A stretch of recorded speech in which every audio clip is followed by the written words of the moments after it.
el tema de ahora se llama ¿cómo pasar de la postración a la vida? Siendo que hemos leído una historia de un hombre paralítico, se le conoce como el paralítico de Betesda, ya que había un estanque precisamente en Jerusalén que se llamaba el estanque de Betesda, y este hombre pasó por muchos años de su vida en ese estanque, y por eso se le conoce como el paralítico de Betesda. Bien, vamos a orar un instante agradeciéndole a Dios por la oportunidad que nos brinda ahora de poder tener su palabra abierta con esa libertad que nos da el Espíritu Santo y nos puede guiar para poder disfrutar de la presencia del Señor aquí, rogándole que nos perdone, nos lave, nos limpie, quite todo impasse, quite todo estorbo para que pueda llegar su palabra a nuestros corazones.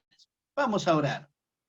Señor Jesucristo, tú nos has dicho en tu palabra que nos acerquemos confiadamente al trono de tu gracia para alcanzar misericordia y hallar gracia para el oportuno socorro. Y esto es lo que estamos haciendo. Confesamos que te necesitamos.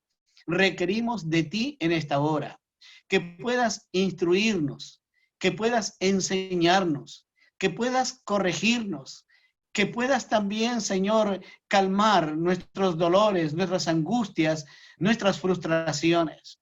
Bendícenos con tu presencia, que tu Espíritu Santo nos hable al corazón y a la mente y podamos disfrutar de tu palabra, de esta palabra tan rica que es para nuestro paladar espiritual. Bendice tu palabra, Señor, te lo pedimos por los méritos del Señor Jesucristo. Amén y amén. Decía que tocar un tema como este, que se llama ¿cómo pasar de la postración a la vida? Uno tiene que darse cuenta que todos los seres humanos, en cualquier momento de nuestra existencia, vamos a experimentar una situación de abatimiento, una situación de desánimo, de desaliento, de aflicción, de perturbación. Habrá circunstancias en que no sabemos qué hacer, si hacer esto o hacer lo otro. Siempre hay esas oportunidades en que el ser humano confronta en su vida. Esto viene debido a las grandes frustraciones que nosotros tenemos en la vida. Las frustraciones es el estado de decepción emocional cuando alguien desea algo y no puede alcanzarlo. Por ejemplo, alguien que está postulando a una universidad y no puede ingresar, se siente frustrado. De repente hay una chica que está mirando en un hombre para su pareja, algún día quiere casarse, pero no lo logra, se va a sentir muy frustrada. Igualmente, un hombre que desea compartir su vida con una dama, está viendo a una mujer, pero la mujer le dice no, y ahí se genera una fuerte frustración, una fuerte decepción emocional. Esas son las frustraciones. En este caso, que hemos leído nosotros aquí, el caso del hombre paralítico, del cual Juan nos narra su historia y nos muestra cómo pasó precisamente de una postración, de una frustración muy grande a disfrutar de la vida. Y esto es lo que queremos ver, y lo vamos a ver en tres partes fundamentales. Primero, miremos los motivos que lo llevó a estar postrado, los motivos para estar postrado. En mi criterio, hay dos clases de motivos que mantenían a este hombre en medio de la postración. Uno de ellos son los motivos visibles. Los motivos visibles son aquellos que todo el mundo se da cuenta, que rápidamente saltan a la vista.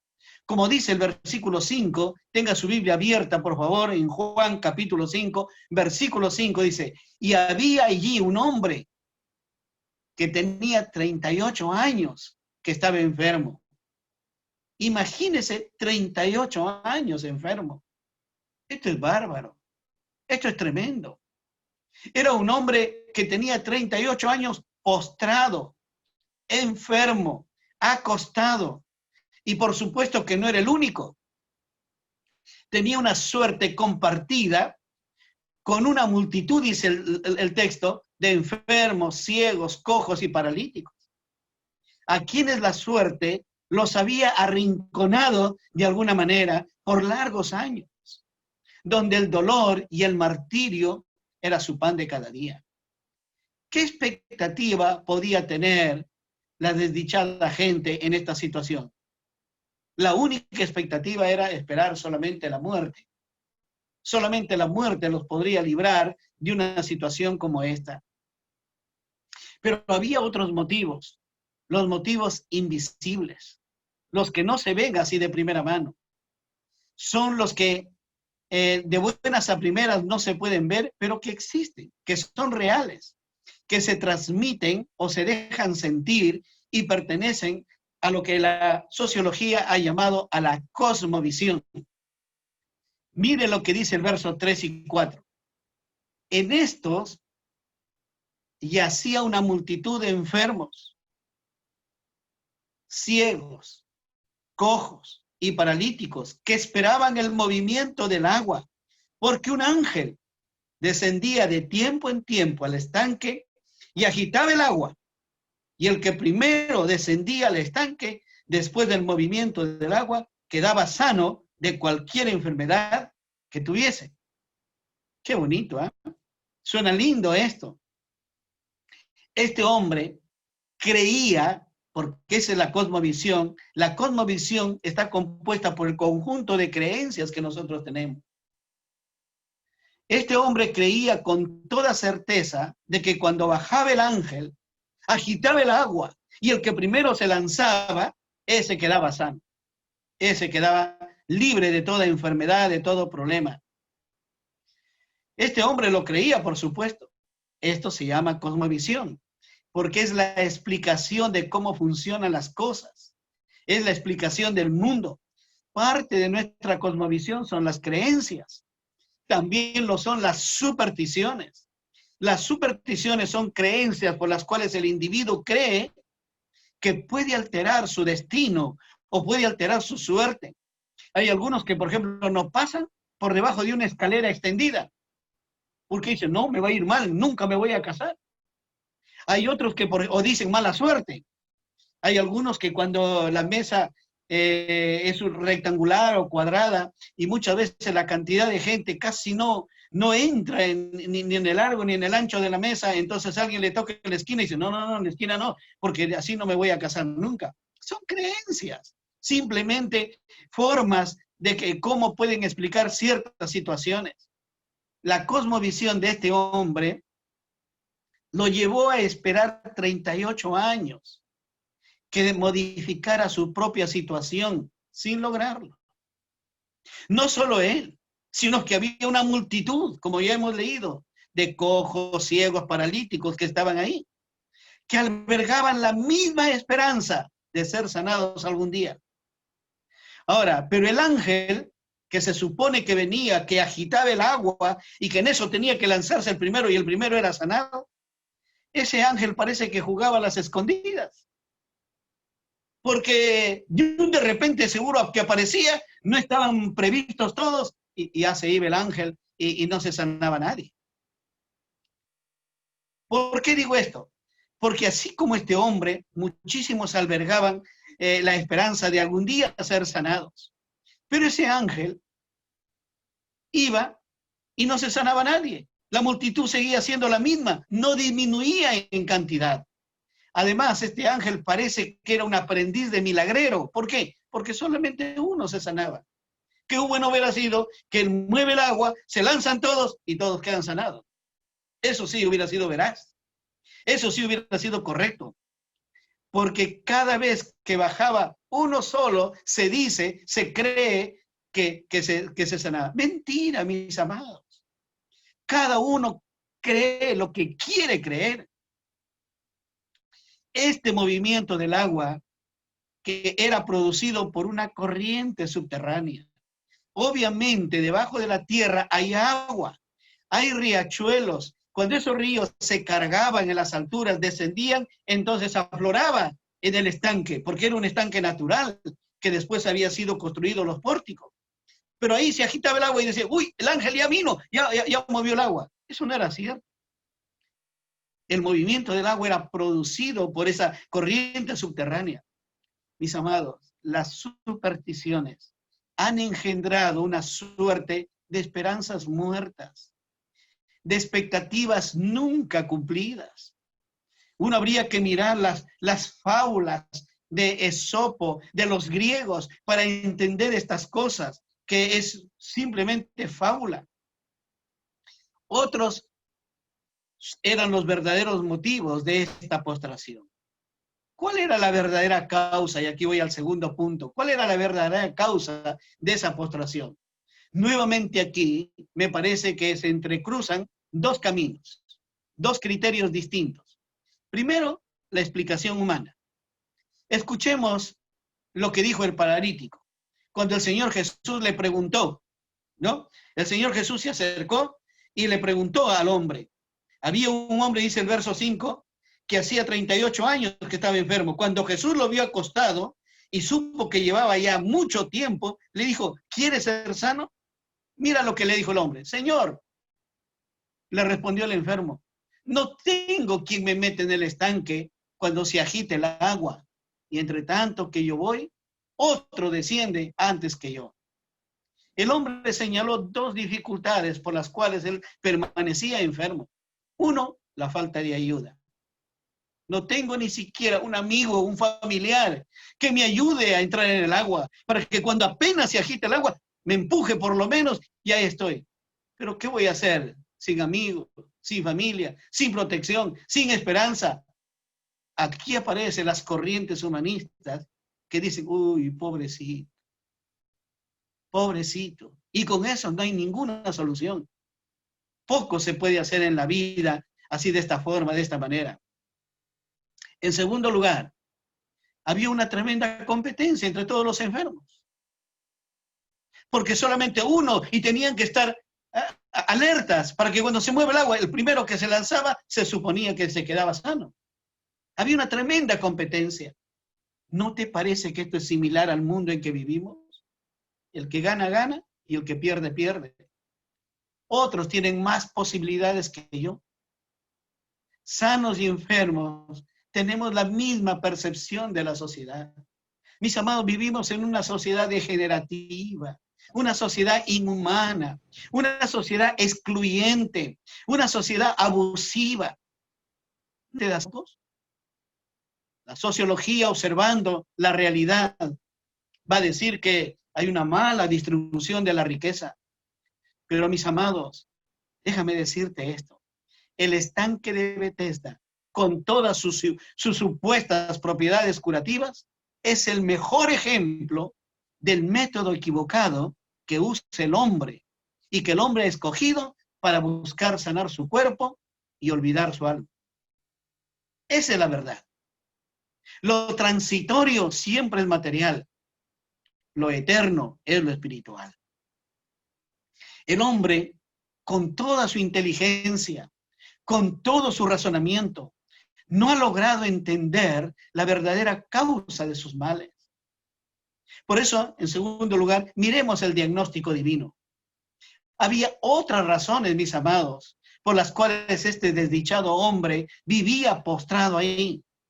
Tal vez usted dirá, claro, eso era una artritis deformativa, o una lesión cervical, como la que tuvo Christopher Reeve, el Superman que murió hace tiempo cuando se cayó de un caballo, se rompió la vértebra y quedó paralítico. O podrían decir una paraplegia o una cuadriplegia. El problema, mis amados, no era físico. El problema era espiritual. El problema era espiritual. Mira conmigo el versículo 14. Después que lo sanó, le halló Jesús en el templo y le dijo, mira, has sido sanado, no peques más para que no te venga alguna cosa peor. ¿Me entiendes? ¿Te das cuenta? La razón de su enfermedad, 38 años clavados en ese lugar, esperando el movimiento del agua. No tenía una razón física, tenía una razón espiritual. Mi amado, ¿cuánta gente vive postrada por causa de su pecado?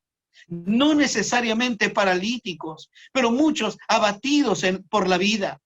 Otros desalentados, desanimados totalmente. Otros deprimidos, sin causa alguna aparente. Algunos países están diciendo que a raíz de la cuarentena y de esta pandemia generalizada en el mundo, es precisamente que hay mucha depresión hoy en día. Lo triste de todo esto es que Dios no nos creó, mis amados, para vivir con achaques, con dolores, con enfermedades. Esto es el resultado de la caída del hombre. Si tú vas a la Biblia en Génesis el capítulo 3, encontrarás la respuesta. El dolor, el sufrimiento, es un compañero de viaje en el hombre a raíz del pecado que cometió. ¿Cuánta gente, mi amado, vive postrada? Y tú lo puedes ver, tú te puedes dar cuenta. Pero las necias supersticiones, la difusa religiosidad, han entretejido soluciones que han fracasado ante el universal sufrimiento de todos los seres humanos. Voy al tercer punto y final de este tema. Hay un salto que uno puede dar a la vida. Y ese salto a la vida, déjame decirte, nada tiene que ver con métodos humanos. Mira ese versículo 3. En esto yacía una multitud de enfermos, ciegos, cojos y paralíticos que esperaban el movimiento del agua. Mira, cuando Jesús se acerca al hombre, en primer lugar, no mueve el agua a Jesús. En segundo lugar, no le ayuda al paralítico a lanzarse al estanque. ¿Por qué crees que Jesús no lo hizo? No lo hizo, número uno, porque quiere romper tradiciones. Número dos, porque quiere Jesucristo desacreditar falsas creencias. Y en tercer lugar, porque Jesús quiere corregir cosmovisiones equivocadas que todavía nos acompañan a los seres humanos. El salto a la vida tiene que ver con, primero, con un encuentro personal con Dios. Mira cómo inicia Juan su relato. Dice versículo 1 y versículo 2. Después de estas cosas había una fiesta de los judíos y subió Jesús a Jerusalén, precisamente donde era la fiesta. Y hay en Jerusalén, cerca de la puerta de las ovejas, un estanque llamado en hebreo Betesda, el cual tiene 5 pórticos. Es muy interesante cuando Juan aquí nos relata en este verso 1, Juan conecta la fiesta a la cual Jesús quiere asistir en Jerusalén, ¿con qué? Con el estanque de Betesda. Ahora yo te pregunto, mi amado, si tú viajas a una fiesta, te vas a ir pues al lugar de la fiesta. Pero mira lo que hizo Jesús. Jesús viaja, llega a Jerusalén y se va de frente al estanque de Betesda. ¿Quién, mis amados? ¿Quién que va a una fiesta de una ciudad a otra, que viaja, por ejemplo, para el Festival Internacional de la Marinera, para el Festival Internacional de la Primavera en nuestra ciudad en Trujillo, ambos se dan aquí en Perú, se va pues a la fiesta? ¿Quién viajando a otra ciudad para una fiesta va al cementerio o va a los hospitales o se dirige a las clínicas? Nadie, nadie. Por eso te digo, esto tiene que ver con un encuentro personal con Dios. ¿Quién quiere ir a un lugar de enfermos, de ciegos, de cojos, de paralíticos? Nadie quiere ir. Pero Jesús abandona la fiesta, deja la fiesta y se va al estanque para un encuentro con un hombre. ¿Qué lo llevó a Jesús ahí? En mi criterio, 2 cosas. Número 1, la misericordia, porque las misericordias son nuevas cada mañana. La misericordia es imprescindible en tu vida para ser perdonado. Yo acabo de orar por la misericordia de Dios en mi vida para ser perdonado, limpiado. Y en segundo lugar, es la gracia, porque la gracia te da la sanidad del cuerpo y te da la sanidad del alma. La gracia es el regalo perfecto que Dios te da. No te cuesta nada absolutamente. Es un regalo de parte de Dios. Por eso, el salto a la vida no tiene nada que ver con métodos humanos, número uno. Segundo lugar, tiene que ver con un encuentro divino. Y en tercer lugar, tiene que ver con una respuesta del hombre. Con una respuesta del hombre. Cuando Jesús lo vio acostado y supo que llevaba, dice el verso 6, estoy leyendo el verso 6, y supo que llevaba ya mucho tiempo, así le dijo, ¿quieres ser sano? ¿Qué pregunta, por favor? Si yo me dirijo a un hospital donde hay tanta gente sufriendo de cáncer, de leucemia, de una serie de cosas, de COVID-19, pueden estar sufriendo, y les pregunto yo, ¿quieres ser sanado? ¿Quieres ser salvo? ¿Quieres salir de aquí? Me botarían a patadas, seguro. Diría, ¿usted viene a burlarse de nuestro dolor? ¿Usted viene de esa manera a desafiar en medio de nuestra tragedia? Los médicos me mandarían a encarcelar seguramente. Pero Jesús, cuando lo vio acostado, dice el verso 6, y supo que llevaba tanto tiempo, le preguntó, ¿quieres ser sano? Cualquiera diría, ¿acaso no lo vi? Es que no se trata de que Jesús actúe como un milagrero. Ven, ven, tú, te voy a sanar. No se trata, porque Jesús no es ningún milagrero. Que hizo milagros, sí, pero que no fue el propósito principal de su venida. La venida de Él tiene un propósito mucho más grande, un propósito universal, un propósito que tiene que ver con todos los hombres y mujeres de este planeta y que tiene que ver con la salvación. No se trata de que Jesús tenga que hacer un milagro en ese momento, ni que sea obligado a actuar manipulado por intereses de la gente, como el caso de uno de los ladrones que estaba ahí crucificado al lado de Jesús. ¿Qué le dice uno de los ladrones? Oye, si eres hijo de Dios, bájate de la cruz y bájanos a nosotros, entonces creeremos en ti. En cambio, el otro, ¿qué decía? Dice que ni siquiera miraba a Jesús y que agachado decía, cállate la boca, tú y yo estamos aquí pagando lo que merecemos, pero qué mal ha hecho. Señor, acuérdate de mí cuando vengas en tu reino. Esa es la actitud del que necesita. Esa es la actitud delante de Dios. El propósito de la venida de Jesucristo fue para salvar al hombre. De ahí la pregunta, ¿quieres ser sano? La respuesta que el hombre tenía que dar involucraba tres cosas. ¿Por qué? Porque mira lo que le dijo Jesús. Jesús le dice en el verso 8, Jesús le dijo, levántate, toma tu lecho y anda. Número 1, confianza en la palabra de Jesús. ¿Le creo o no le creo a este hombre? Número 2, obediencia a la invitación para levantarse. Él me dice, yo no puedo, 38 años nunca he caminado y ahora que me dice que levante. ¿Te das cuenta? Por eso, confianza en la palabra de Jesús. Número 1. Número 2, obediencia a la invitación.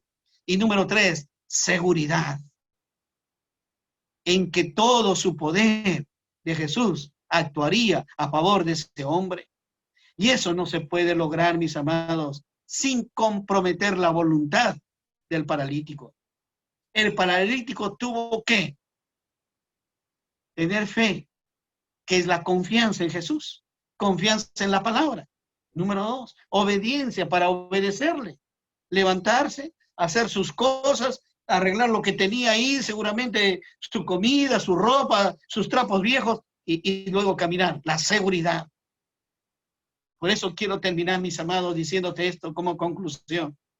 El camino para salir de la postración, ir a la vida, pasa por un sencillo proceso que ojalá te hayas dado cuenta.